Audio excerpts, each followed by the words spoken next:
Here is the Crescendo Music Education Podcast, episode number 23.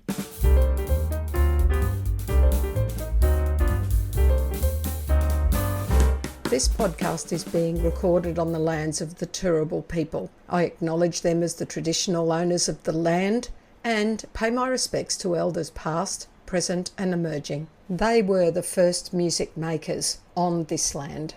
You're about to hear the first half of my chat with Astrid Jorgensen. You could say I enjoyed this chat immensely. It was just as wonderful as I was hoping it would be, with a few little surprises thrown in there. Many of you know Astrid from pub choir fame, pub choir and couch choir, and she's just an amazing musician and a really wonderful person. I think you're going to love listening to this chat. In the first half, we talk a bit about pub choir and the highlights of her career and people who've been influential in her life. I think you're going to enjoy it. There's some little surprises in there. She has been quite unwell. I really appreciate her taking the time to chat to me. It was lots of fun. Enjoy the first part. Hello and welcome to Astrid Jorgensen of pub choir fame. Welcome to the Crescendo Music Education Podcast. Oh, it's such a pleasure to be speaking with you. Thank you for having me. I would like to start by just reading your short bio, and there's so many things I want to talk to about you, but I like to, the people who maybe have been living under a rock and have never heard of you, or maybe if they're overseas and pub choir hasn't got to them yet, they may not have heard of you. So here we go. So Astrid Jorgensen is a Brisbane-based choral conductor, composer, producer and presenter with an unquenchable thirst for teaching the world to sing. Oh, no, I'd like to teach the world to sing. She is the founder, director of Pub Choir, trademark, and its online COVID adaptation, Couch Choir, as well as co-creator and co-host of live TV spectacular Australia's biggest Singalong. Wow. Astrid has sung with over 300,000 people worldwide since 2017, including the likes of Paul Kelly, Neil Finn and Olivia Newton-John. Astrid was nominated for the 2020 Young Australian of the Year and was named as one of the 40 under 40 most influential Asian Australians in 2021. Oh my goodness. You are such a famous person. Oh, I don't feel famous. And you know that although you've done all these amazing things, you have just sort of started out, at least as one of us, as a... Oh, I hope I'm still one of you. So before pub choir, I was a school teacher, and I studied music at uni with Dr. James Cuskelly. I'm a big Kodai fan. I use it every day in my work. I hope I'm still allowed to be part of your club. Oh, absolutely. We claim you, whether you like it or not. We claim you. No, I'm okay with it. So, and pub choir is obviously, it's the big thing. You would say that's sort of your work now. That's it, really. You wouldn't have time for anything else much, would you? It's very full-time. There's lots of little avenues. So there's, of course, like the public shows where people buy tickets and we travel around as much as we can. And then there's little avenues, like I do corporate engagements with pub choir as well. So I might go to do like some poor corporate business team building activity. They're dragged along and forced to sing with me at work, or I do like a little bit of presenting, public speaking around pub choir. But yeah, it's all wrapped up under that pub choir bow. It's a big job, which is I'm very grateful. It's a unique sort of job too, I guess, isn't it? I ask how, like in a nutshell, how did it all come about, happen? Sure. So in 2017, I had just come back from a year teaching in Townsville, and I don't think that I've ever heard of another school that's done this, but in Townsville, I was taking a compulsory whole school choir at the local high school that I was teaching at.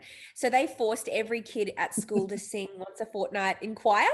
So it was like a 500 population school, and everyone had to sing with me. And it was the first time that I'd ever had a choir that didn't have some judgment metrics associated with it. Like, I'd worked in lots of schools before and had lots of choirs, and we were always preparing for like some competition or something that we were going to be judged on. And then at this school, there was no outcome that was being measured other than the experience of singing in a choir.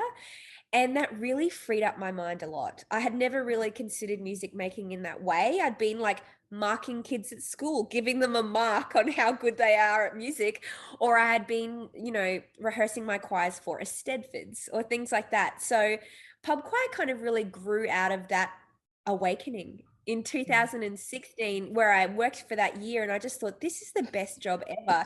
And why are we so competitive with music? There's no finish line. We can never be the best. We can never complete music. It's just an experience. So then when I came back to Brisbane in 2017, pub choir started pretty soon after that. And it's really just the same idea.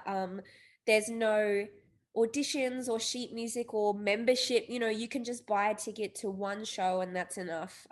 You can be the worst singer, as in, you might sing out of tune, or I don't know.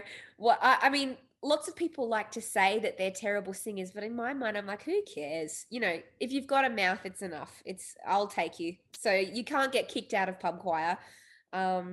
It's just been building since then.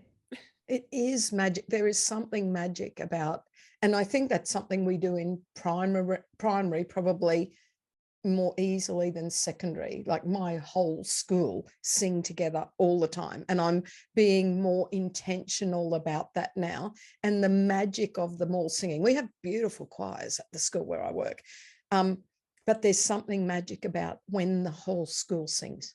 I mean, it's not like give shade to choirs that do prepare for competitions or like, there's a place for everyone in music.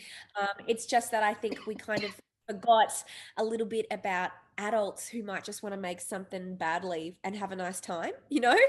Like, and I think you're right. Yeah, we do kind of lose it as we get older. But I think pub choir might fill a little gap in that market, just letting grown-ups know that it's okay to just sing loudly with your friends and have a nice time. Absolutely. Well, the success shows that it's needed, doesn't it? Yeah. Well, I hope so. There's thousands of us doing it. Now, you did a little keynote over Zoom for our Kodai AGM last year, I think it was. Sorry. And you said, I've been trying to think of the exact quote, but something about being in the average, in reveling in the, living in the average. And that story you told us about the recording of your first virtual choir.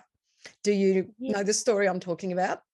I think so. Yeah. Like, as in, I mean, for me, pub choir and couch choir, which is the online version of it during COVID, is really always about embracing average and letting people be free to be average, because I just think, like, as a society, as like a culture, we're very obsessed with trying to be the best and feeling really competitive about stuff, but it's really quite freeing to feel unimportant. Yes. And to not be trying to strive to beat everybody. We're not in competition with each other. I hope we all make it. And so with couch choir, which was the online version, it was the first time that I had heard people's voices one-on-one. So at pub choir, the live show, it's just a big room of sometimes thousands of people all singing as loudly as they want, and I never hear any one person's voice. But with couch choir, people were sending in videos of themselves performing my instructions, and so it was very intimate. It was actually weirdly intimate. We still had lots of people, sometimes thousands of people joining in with this online singing, but I had the privilege of hearing their voices one by one. And some of them were just bloody awful. It just like, It doesn't matter if you're not the most in tune singer in the world. You don't have like some curated, beautiful singing tone. Mhm. I mean, people were just trusting the process, singing in a way that made them feel happy, doing their best, and then sending in the video to me and my crew.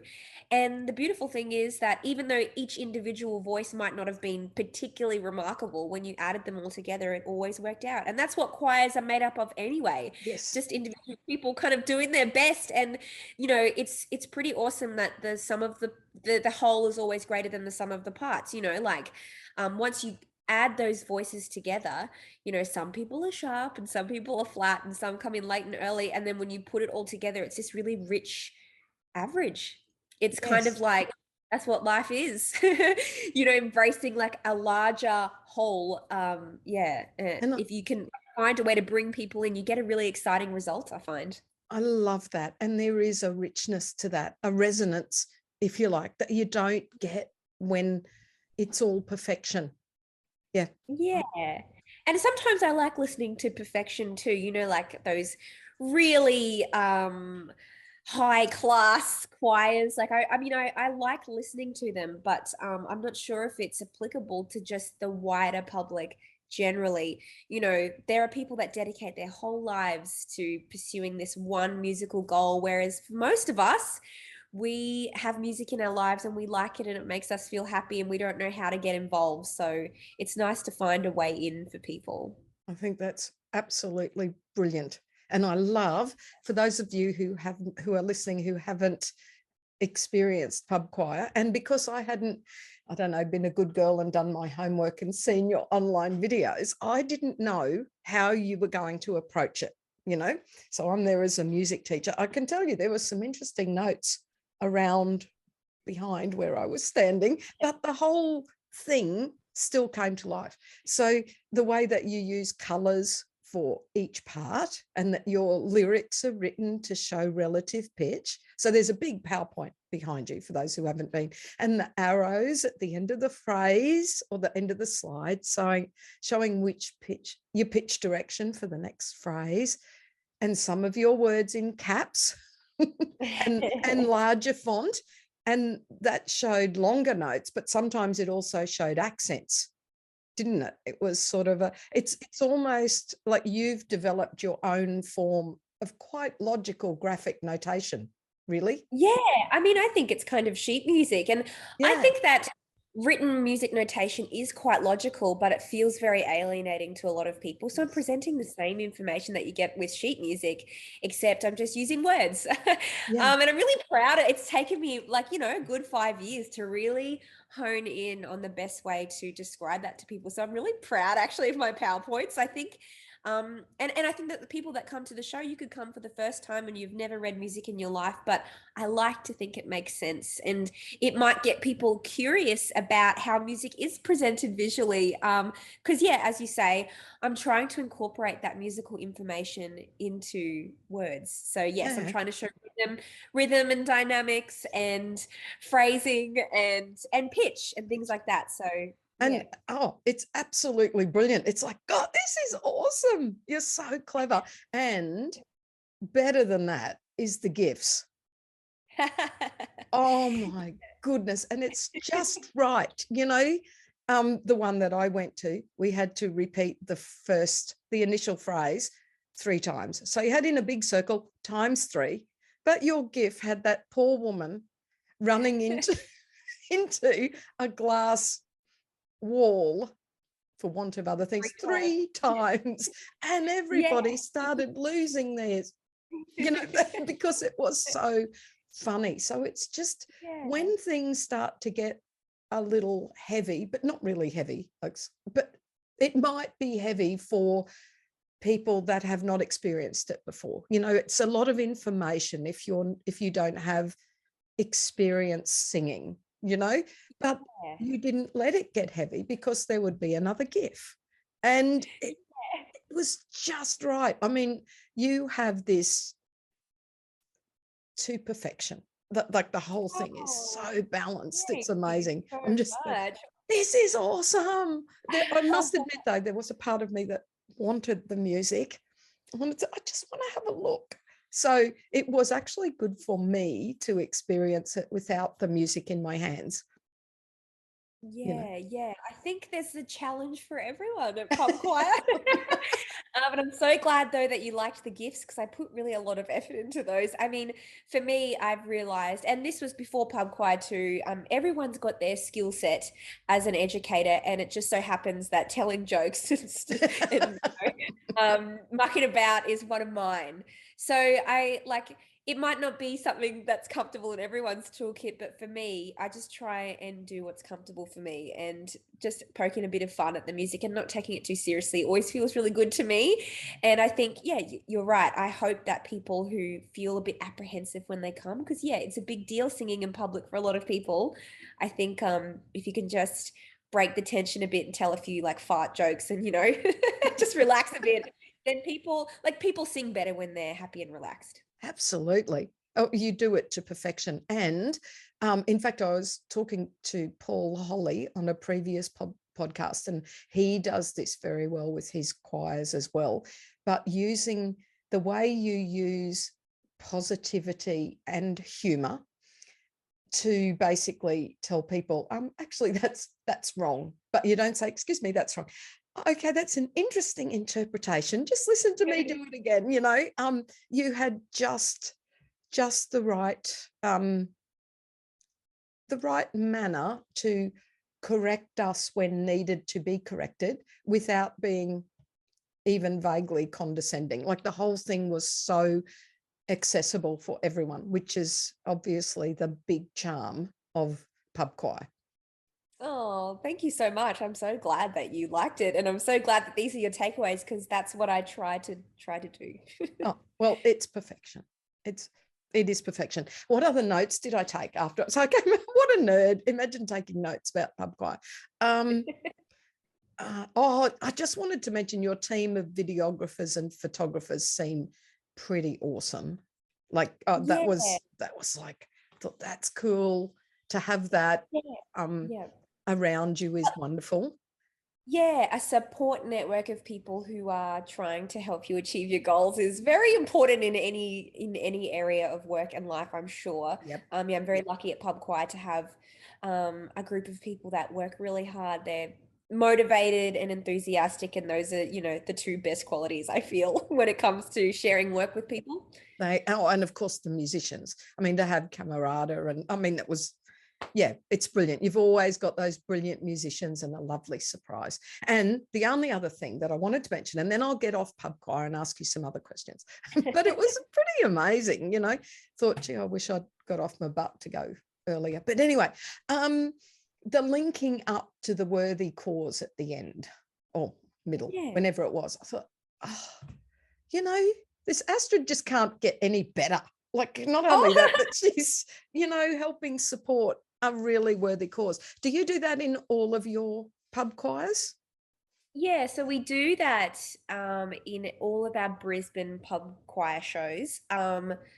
We've done it for a few years, is to select a local charity at every show, and we donate a portion of ticket sales to the charity. But as well, we like to invite a speaker from the charity. They don't always come. It's actually really hard to get people from charities sometimes to come, and like maybe it feels like a lot to stand on stage in front of 1,500 people and talk, but I try and get them to do a little elevator pitch to the crowd and explain what their charity does and what the money would go towards if the audience donates at the end. Because I find that singing is not just like entertainment, it's very cathartic for people. And often they might leave the show feeling really positive about the world and about building a community, and they've just spent 90 minutes agreeing with strangers and all sharing a goal. And then I really want to convert that into something real.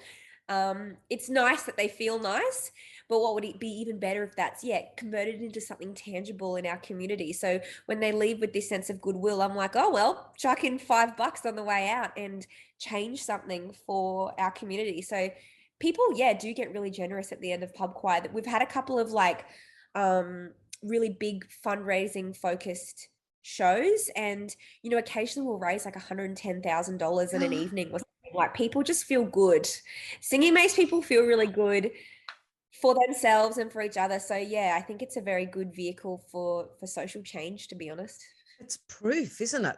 Proof of Yeah, the power of singing together. absolutely. Oh, I love it. Okay, so your journey as a musician, conductor, music educator, what would you consider highlights apart from pub choir? Well, I I had violin and piano lessons as a young kid, and I hated them so much. I really did not enjoy them. And I remember every day I would ask to quit violin. I just thought it was the most torturous thing ever. And so I actually turned away from music. I didn't study it at high school or anything. Like I just felt like my experience as a kid, just music was like a chore. And so it's so surprising and wonderful to me that I've ended up with my whole life revolving around music, because that's not the way it looked for a while. I think what really changed it for me was, well, to be honest, I failed chemistry in high school and I switched to music because I thought it would be get my marks back up, because I could read music from studying it as a kid. And uh, I signed up to do a music elective at university, and I think that's what really changed it for me, was actually learning about Kodai and studying with someone like James Caskelly really changed the course of my relationship with music, because for as long as I can remember, I've been really good at hearing things in my head, like music, I mean. And I've always been Not the little voices. yeah, not crazy, just music stuff. And I've always been able to hear songs and to play it pretty much immediately on the piano. Like for some reason, my mind can contextualize sounds, and I didn't know that that was a big deal until I got to uni and I learned to name the sounds. So, I mean, it's when you don't have an instrument like to press keys or anything, and you're singing, it's hard to contextualize what you're doing. So learning solfa Yeah. really changed everything for me, because I'm like, I can name the sounds that I hear. And it turned out that I was good at it.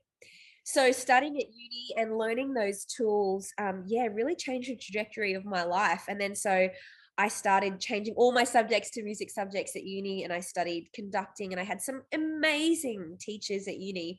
And it really got me thinking about, like, maybe I want to write music, maybe I want to sing. So then I continued my study after my undergrad, and I went and did my master's in voice as well at the Conservatorium of Music in Brisbane. I don't know. It was just like a sort of a surprise shift in direction for me. I didn't expect to be a musician when I was younger, because I just hated those lessons so much. But now I've come to realize that what I was being let down by in that early education was a focus on judgment. I think it was all about getting your exam mark, getting an A plus or whatever it is in your AMEB exam, and it just felt like torture.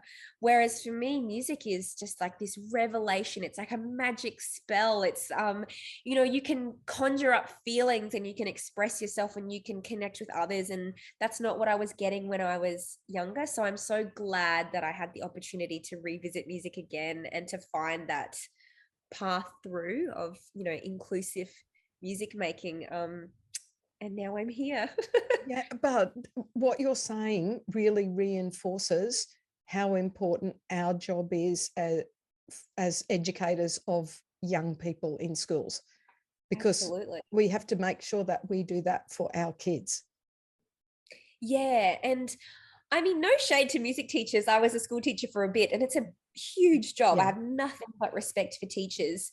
I think a sad thing is at pub choir, sometimes I'll hang out after the show and talk to people, and they'll say to me, "Oh, I haven't sung for 40 years because when I was in school, my teacher told me that I should mime in choir because I'm such a bad singer, and I've been ashamed about it my whole adult life." So I guess it's it's important to remember how much power you Wow. have. We're Mm-hmm. very powerful people, because especially when it comes to singing, singing comes from your body. And so when you criticize someone's voice, you're criticizing something fundamental to them. It's not like they've pressed the wrong piano key. It's like your body is creating music wrong. And I think that really feels so personal to people sometimes, and they can hold on to that their whole lives. So yeah, I guess that comes back to like, is there a positive way that you can connect and make a change? Yeah, with music students and whoever you're working with. I don't know. Yeah. No, I could not agree more. I had a parent of a little kids class when I was doing just some small do re mi classes, and she wrote me this letter and said, you know, I'm crying while I'm writing this, and she said it was and I'm actually, I'll have a breath because it's still really emotional, even though it was a while ago. She said that she sang happy birthday to her son for the first time ever, because she was told when she was at school that she could not sing and she had a terrible voice or whatever was said to her. And she said she's never, ever sung and could not even sing happy birthday to her son until coming to these classes where like everyone joins in, because you just do, you know. And I just went, oh, imagine not singing happy birthday to your own kid because you've been told that you're a bad singer in whatever context. A lot of people carry this internal shame about their singing voice with them. And it's happening in places outside the classroom too, don't get me wrong. You know, people's families tell them that they're awful at singing, or friends or whatever, you go to a birthday party. But yeah, I think it's really important to be mindful of your words when it comes to talking to people about the way that they sound, because sometimes it's like part of who they are, you know. That's a big bit of feedback, saying that your voice is gross. There's not a lot we can do about that, is there? Like, each of our voices is unique to us. So yeah, I think it's very important to be mindful. But then of course you made a difference. You know, we can still change this for people, and there you go, you've got the feedback. You can unlock this for people again if we know how. Yes, which is really powerful. And you're doing that for thousands, which is amazing. Mind you, I think you have a lot of teachers and music teachers in your audience. Like, I posted that I've been to, you know, a bit ashamedly went to my first one, and lots of people commented, oh yeah, I was there too. Oh, were you? And I'm like, okay. So next time I go, I'm going to post, and we'll go with a big group and we'll stand right at the front. Nice. Maybe that's why it always works out. I've always got a secret population of music teachers in the room. Yeah, always. Well, we're loving it. Could you tell us, you've already mentioned a few influential people, would there be anyone else you'd like to name that have been really influential in your life, personal or professional, or both? Oh, I mean, there's so many people, you know. I think rather than like one person who's changed everything or whatever, I mean, of course, yes, in music, having a teacher like James Gaskelli was very helpful to me, but I know there's so many wonderful teachers in the Kodai world as well. Just so happened to be the first person that I ever learned about that stuff, who happened to be him. But he's great, by the way. If he's listening, you're great. Look, I think for me, it's more, whenever I come to a crossroads in my life or in my career where I have to make a big decision, I always try and go with the pathway where I can see someone who believes in me. And so I've had lots of influential people who have not even, maybe they didn't even consciously know that they were influencing me. You know, like, I've gone to choose between two jobs, and I've gone with the one where the person has, I don't know, shown me support as the person that I am, rather than me chasing after something that and trying to like scratch my way into something and make it exist. Like, I find I often try and find support networks, and everything opens up like a beautiful flower if you've got people to help you along the way. So I mean, for example, when I graduated from uni, I was desperate to try and find a teaching job, and I was scrabbling around. And then Andrew Penne, who's a really wonderful Kodai, he is such a good teacher and such a nice person, reached out to me. And I was like, and it was such a small job. It was like a 2-day-a-week job at the school he was working at. But I thought to myself, like, you should always go where someone has shown you a little bit of, I don't know, faith or Yeah. you know, Belief. someone who, Yeah. belief in what you do.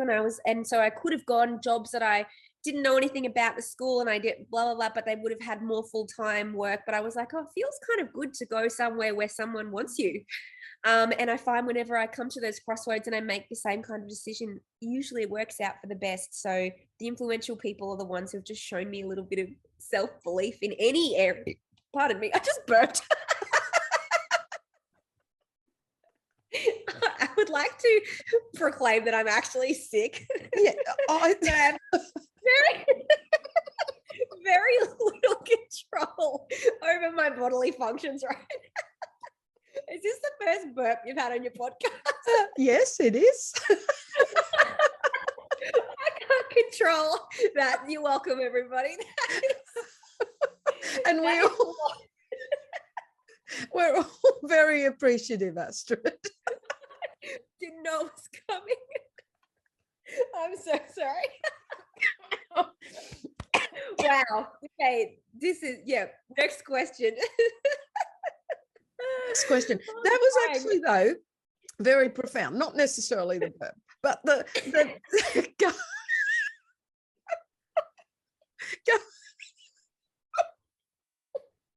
Oh my God. Okay. Going going where you're finding the support and the faith. I love that. It's quite profound, actually. All right. Okay. Gratitude. I always like to ask about gratitude. For what are you most grateful? My body. No, what am I most grateful for? Well, it's a great question. We should ask ourselves this every morning when we wake up. We should. Yeah. I try. Look, I don't know about you, but I've tried many times. I try for this. I think I'm going to have a gratitude journal. I'm going to have a journal, and I buy myself a pretty book, and I say I'm going to make myself write, and I do it for like 2 days.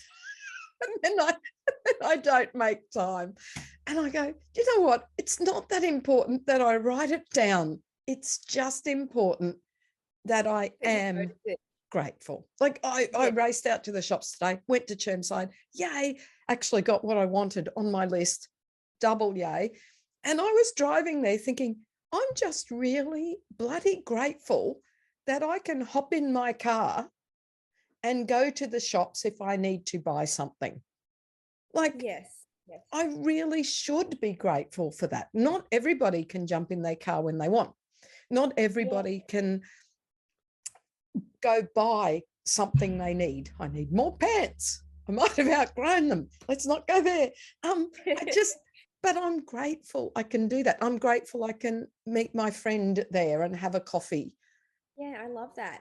This might be controversial, but I kind of think no matter what's going on in life, like the goal is to find gratitude regardless of the circumstance, like, because that kind of propels you forward.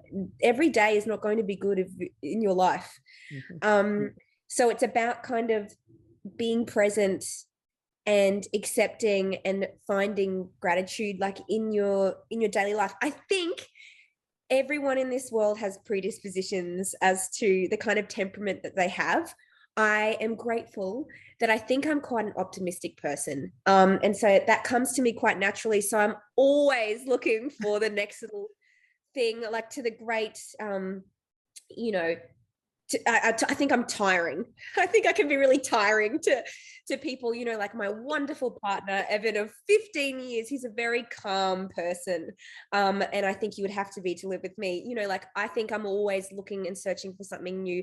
I try to be grateful and optimistic about lots of stuff, really, all of the time. There's not anything that really sticks out as the number one thing I'm most grateful for, but I don't know. I feel like that's the whole purpose of life, is finding gratitude every single day, not in a gross, like toxic, positive way. Like I'm not pretending that everything's good all the time, but I feel like you got to try and figure out how to live your life in a way that every day, no matter what's going on, you have the presence of mind to kind of see outside this very temporary moment and to be grateful generally. I can't stop thinking about the burp, but I am grateful that that's on camera. Yeah, me too. Sorry. Also, if this is a podcast and people can't see this, I have been laughing and shaking about that burp for the last 5 minutes. Anyway, yeah, I'm so sorry. I'm back on track now. Okay. For now, we'll see. We can circle back to the burp. Oh dear. Okay, now we are. Oh my God, I'm so sorry. Oh no, Never happened before. Okay, all right. There is nothing as magical as laughing. Well, singing together is magical, but laughing is pretty even better. Fabulous. Yeah. It is. And in fact, I have a joke at the end of every podcast. You'll be pleased to know. I put a joke at the end of every podcast. Fantastic. Whether they're particularly good or not, it's up to every person. Of course, I think they're hilariously funny. So I don't know which one will be at the end of yours, but there will be a joke. So if people are listening and they're laughing now, good, hold on to that, because I want you to laugh at the end as well. We're primed to laugh. Yep. Okay. Yeah, we've primed the laughing mechanism. So what is it? What is it? Your sound hole? No, is it? Yeah. I like to tell people. Yeah, I try it at pub choir, not use any musical terms, not because I don't want people to be more educated in the music sphere, but I just don't want them to bring any baggage with them. So I don't use soprano, alto, tenor. I'll just say high ladies, low ladies, men. And I don't say like your voice box and your larynx and your soft palate. I just say open your sound hole, which is your mouth, and let out some sound. That's as complicated as it needs to be. Yeah. Well, the lady in front of me, it was a bit too tall, but anyway, I was just, because I was like right in the middle of the crowd, literally, right? And I'm not terribly tall, but I did pick myself out in the video because of the pink hair, and also the tall lady who was in front of me with the sound hole t-shirt on, which was looking at me in the face the whole time. She had blue hair. You actually said something about her blue hair. Yes, I remember blue hair. Well, that was me, the short one sort of in behind her. I was there. Very nice. The pink hair got lost with the tall blue hair lady with the sound hole t-shirt. Anyway, so, all right, we get to this part of the podcast and I ask people, and it's just made up, obviously, nuggets of fabulous is what I call it, where you can sort of offer advice for people. And of course, I would assume that it's mainly music teachers listening to this. I would assume. So just any hints, tips, ideas, repertoire, anything that you'd like to share that might help other music teachers? Okay, that's a great question. A couple of things spring to mind. One is, I think that you should be honest and optimistic as often as you can. So say when it comes to pub choir, and you mentioned this briefly before, when the crowd misses a note, I don't lie to them about it. Try not to be, I hope I can say this, a bitch. I try to be good about it, but there's no point lying to your musicians because they know. And so if they miss, you can laugh about it, and but there's definitely no point in saying, oh, you're amazing all the time and this is so great. Just say, well, you've missed, but thank you for being honest, and this is what we hope it would be. So I think that's something that can be very tempting, especially when you work with kids. It's tempting to cajole them and to lie about it, really, and just be like, you're amazing, you're doing such a good job. But that, I think that I would file that under toxic positivity. Yes. Mm-hmm. They don't need to be lied to. They want to be better. I think that we have the most fun in life when we're good at stuff, or we feel good about stuff. And so the quickest way to get there is to tell the truth, I think. So that forms a really big part of what I do with pub choir, but I bring that into other areas of my life. And I think it's really served me well. Sometimes not everyone's ready for the truth, but it's always fastest. And so, I try to be optimistic about it. So this didn't go right, but I'm telling you because I believe in you, and this is what I hope it could be in the future, you know. So I think that's one thing that really drives a lot of work that I do, and if it helps you in your work, then that might be nice. Love it. The other thing that I think, and I mentioned this in that keynote you're speaking about when I spoke to the CAMEA annual general meeting. I think I brought this up, is this idea of, if you are trying to get any group of people to sing, I think that we spend far too much time making people feel self-conscious about their bodies and how technically proficient they are, whereas I think we really need to get back to basics, and all singing starts with the body, and everybody has enough tools to begin immediately. So let me say that more clearly. When I was working in schools, I would find that I had this certain idea of what choir was supposed to be.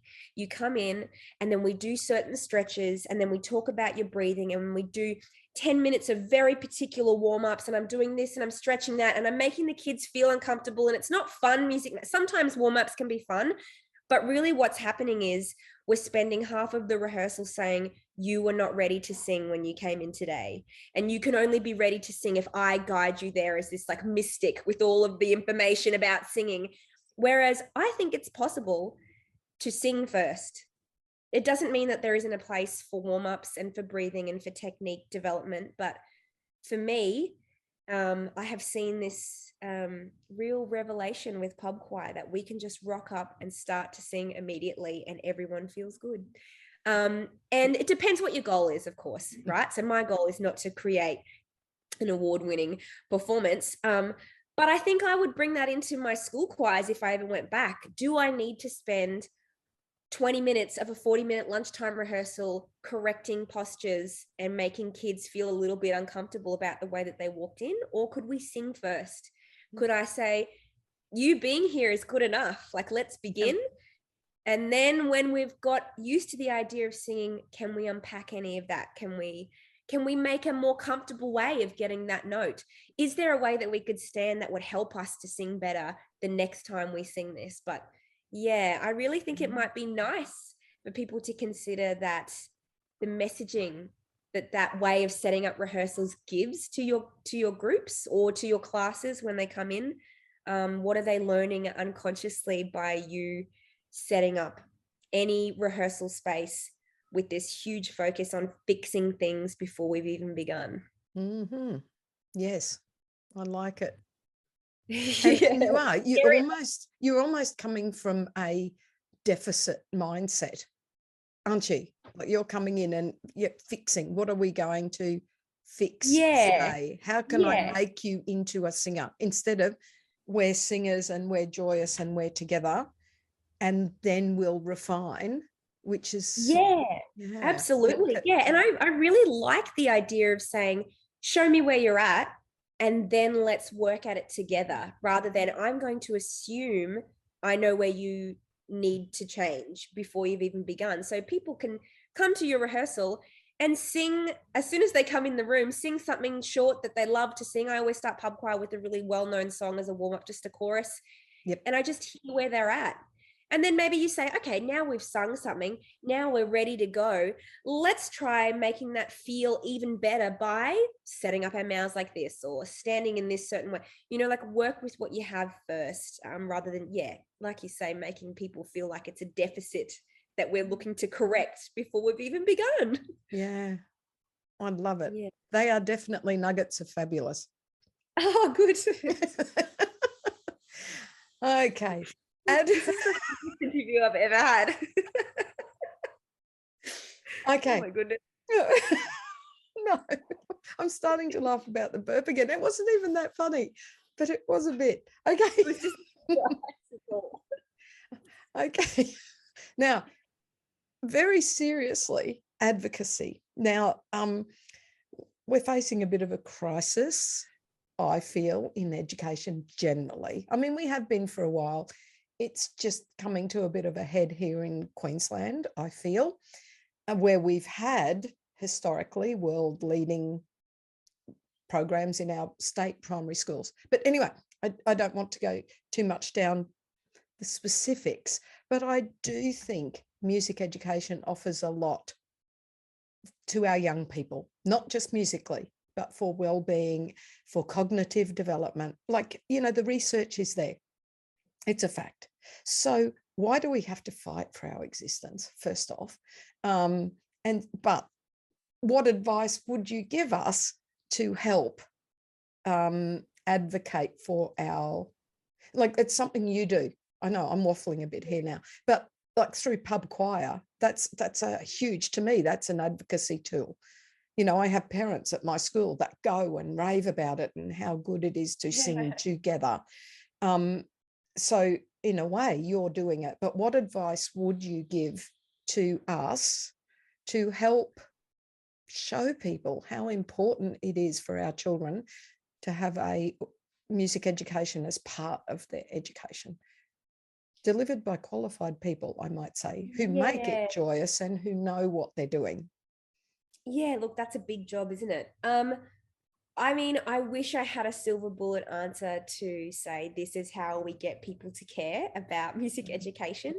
What I will say is that, like it or not, I think sport does a better job of being inclusive than music does. Let me qualify that statement with some information. So, I mean, because I know that it's very much a sport versus music debate in the world sometimes, and especially during COVID when sport could happen and music couldn't, and all this stuff. But what I will say is that there is a room for everyone in the house of sport. And you can be the worst at any sport and you can still sign up for a team. Most workplaces have like an indoor soccer club, or you know, most people can play touch football if they want. If I wanted to go play netball, I could sign up for the very worst division and find a group of friends and we could just make it work. What do you do when you're dead average at music? I think it's just something to consider, because I think something that sport does really well, it convinces everybody that they are welcome. And not only that, because sport is so welcoming, and everyone, I think, in Australia has some experience with sport. So we would have all played it at school, even just briefly. We would have all tried sport in different ways at different times. And it gives us context for when we see sport in the world. So I played tennis as a kid very badly, and I have experienced how hard it is to serve the ball, and I lost every game I ever played, whatever. But when I watch tennis on TV, I have some context around how incredible it is when we see Ash Barty play tennis. I have some notion of what is involved, because I tried it and I was the worst ever. But now I know how much work was required to be that good as the people that we see at Wimbledon. With music, unless we give everybody the context at some point in life, they will have nothing to compare it to, and they won't have the ability to contextualize and appreciate creative people in the world who are doing incredible things. Like, I think we've kind of got into this mindset in society that music is like a gift from God, and you either have it or you don't. But anyone who's ever had a music lesson knows that you learn technique and you practice and you get better by doing. And I think we have to find a way as music educators to invite more people into that grassroots level. Of course, I'm biased because I run a grassroots level activity as a job. But I think it's kind of the way that we let people into the music universe. We give them an experience of what it would take to be good at it. And then they go home. And I like to think that people who come to pub choir for an evening have a bit of a revelation and think, oh, wow, we learned a song in 3-part harmony. And someone guided me through that experience and we got to have a product at the end. And then they go home. Maybe they try and sing in a harmony with the radio, and they realize it's not something that they can do by themselves necessarily. They might need to go and work at it a little bit more. They might need to go and get a singing lesson or two. They might look to join their local choir to try and recreate that feeling. I feel like the grassroots music making is how we get people to appreciate the high level stuff. And yeah, I don't know. I feel like if there's a way, of course, it's all about budgets and stuff too at schools, but is there a way to have an awful no audition choir that performs for no one? It's like singing club. Is there a way that we can just have drama club and never put on a performance? Like, can we offer children right at the beginning an experience of making something so that they have the context for creativity in the world when they see it, and they have a better chance at appreciating what is involved? I think that would be really good, and sport does a good job at that, and I want us to be better at it as music educators. So I guess I agree 100%. And I think that's what, as a primary classroom teacher, that's what we have and what we can do, because we teach every kid. And it's really important. Oh, in fact, with Deb Bryden, when we were recording an episode with her, it's really important that our children call themselves musicians. They're musicians, they're singers, they're composers, every single kid in that school, and every kid sings together. And I think that we can make a difference there. It's reaching the adults, it's reaching the decision makers.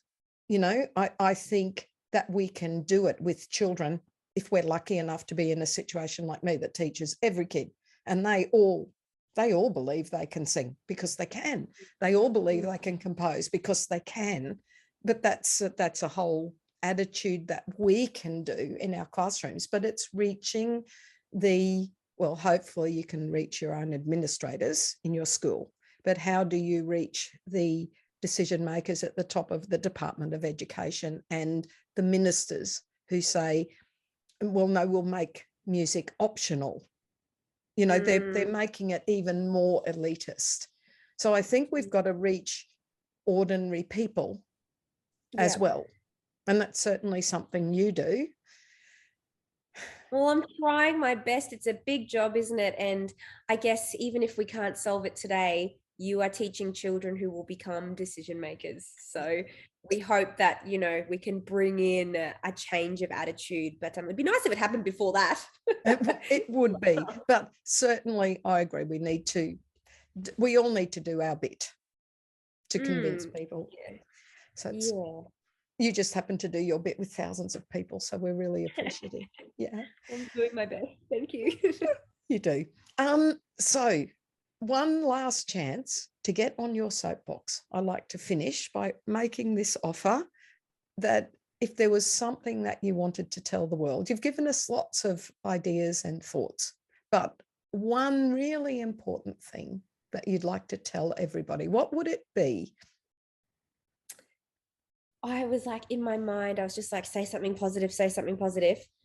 But I mentioned this at the AGM, and I feel like this is become a bit of a focus of mine, and I'm grappling with how to work with this issue, is that I question whether or not APRA is always serving the best interests of musicians and music educators in this country. I think that music makers and composers absolutely deserve to be paid for their work.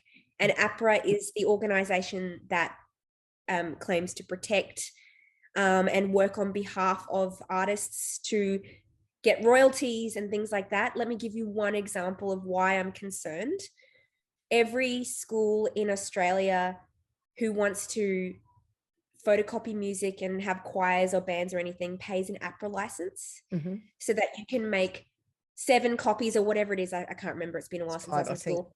Five original. So you can make 5 copies of each original, and you pay a licensing fee from your precious music department budget, so that you can be assured that you are paying the correct licensing fees for the music that you use. Does APRA ever collect the information from you at the end of the year about what music you used? I know that from every music teacher that I've ever asked this question, they say no. So then my follow-up question would be, where did the fees go?